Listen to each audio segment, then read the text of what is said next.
Hello, hello, hello. So I am back again with another video. Tonight I'm working on a few sweatshirts and I wanted to do a video just to show how I use my magnetic hoops with my embroidery machine. So of course the hoops are not loaded into, or the hoop sizes are not loaded into my embroidery machine. So I'm going to show you the workaround that I use.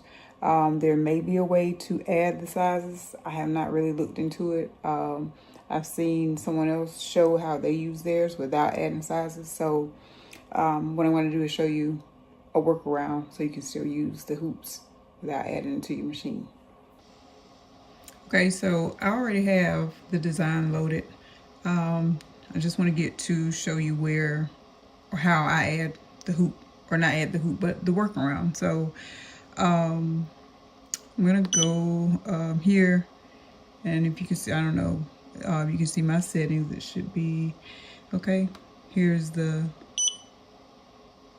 menu for the frames, and the hoop that I'm using today is going to be a 7.7 by 12.5, which is 195 by 315.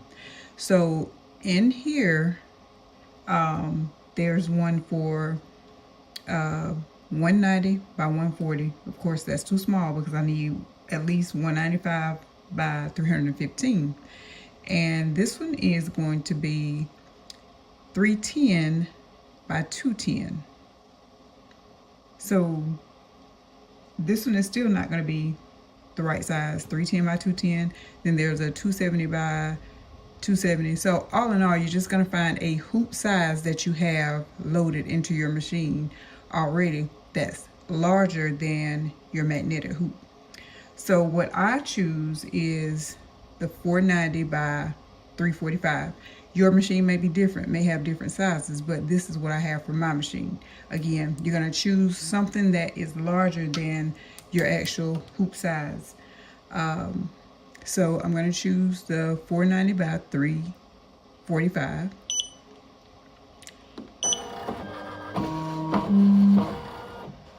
Okay, so I'm going to go ahead and exit out of, because I've selected the hoop that I want to use. I exit out of that, and I always set mine for needle 1. So again, I have my printout here for the design, and I'm gonna go and find the center. Let's speed that up a little bit.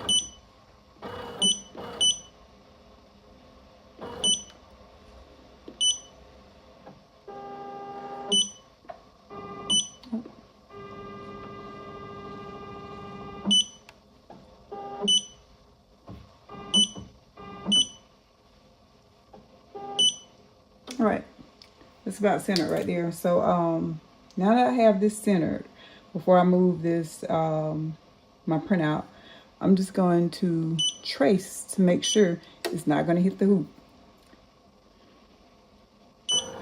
And of course you can see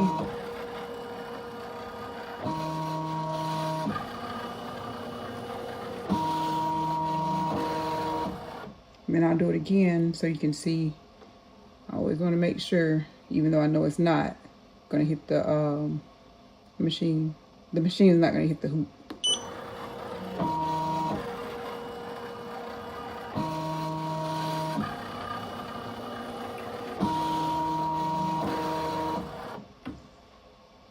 Okay, that's it. And